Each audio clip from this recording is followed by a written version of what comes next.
Hi, Spellcasters, and welcome. I'm Sarah from the Kindred Coven Apothecary, and today I'm going to walk you through how I do my smoke cleansing before my rituals. Smoke cleansing and incense is used in many different religions and cultures across the world. You'll see it referred to as smudging in the North Americas, and in the Catholic faith, the priests will swing the metal censers that contain frankincense and myrrh. It's used in many Middle Eastern and Eastern cultures as well. Today, I'm going to be walking through how I do mine. My history and background is from Celtic witchcraft, and this is how it was handed down to me. We traditionally would have used rosemary, dried rosemary, frankincense, basil, lavender, all of those different types of herbs that were available to us, and that's how we would have used it in our practice. Today, I'm going to be showing you the different types of incense available and walking you through how to use them. Now, first of all, you will have in your pack the stick incense. This is the most readily available and easy to use. You will need an incense holder for this one. It does let off quite a bit of ash, so make sure you have a dish that will catch that ash. And of course, whenever using anything with flames or heat, please be sensible. Use a heat-proof dish and fire safety. Also available to you are a few different types of incense. You can get this resin incense. This is a beautiful one from Italy. It's frankincense and smells divine. You can also get loose leaf incense here. These are available from any occult supply shops, and tea merchants often have them as well. To burn these ones, it's a bit different though. You will require charcoal disc. This is a charcoal disc. They do burn for quite a while, so my recommendation, if you don't have a long time to sit there with it, is to break them in half.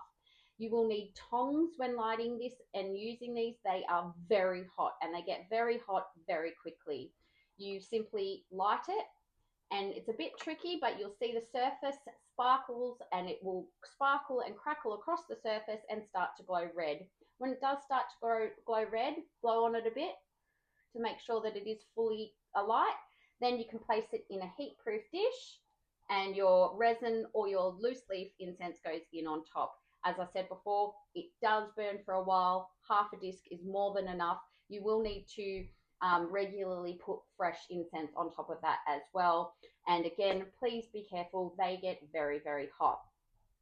In the North Americas, they refer to it as smudging. You will often see these sage smudge sticks. I personally do not like to use these because they are what is referred to as a closed practice. So you need to be part of that culture, part of that religious belief to be able to use this. But each to their own. If you want to give it a go, have fun. They smell great, and I know that they're quite popular with a lot of people. But for us and for our kits, we will always be supplying you with an incense stick. Now, the purpose, as I said in the beginning, of using smoke is to cleanse yourself of any energy that is not going to help your ritual that you're about to perform. So a lot of the times too with our ritual, it is intent. So if you have good intentions, you are only going to be releasing good energy into the universe. If you have bad intentions, obviously you're going to be releasing bad energy. I don't really prescribe to good, bad. I think it all has its place, but just be aware that your energy can stick to other people and other people's energy can stick to you. So that is why it's important to cleanse yourself and your tools and your space before you do any ritual. So what I like to do is take a few deep breaths before I start.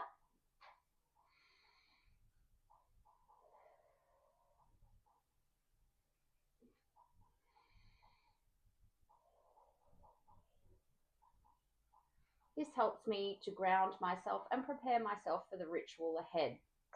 Taking a lighter or matches, you simply light the top of your incense stick. It will initially produce a flame, which will die down. And once it does, like it's just done now, you'll see that it starts to release the smoke. The top end of this incense stick does get hot, so please be careful. Use common sense, people. What I then like to do is I like to start enveloping myself with the smoke. I start at my crown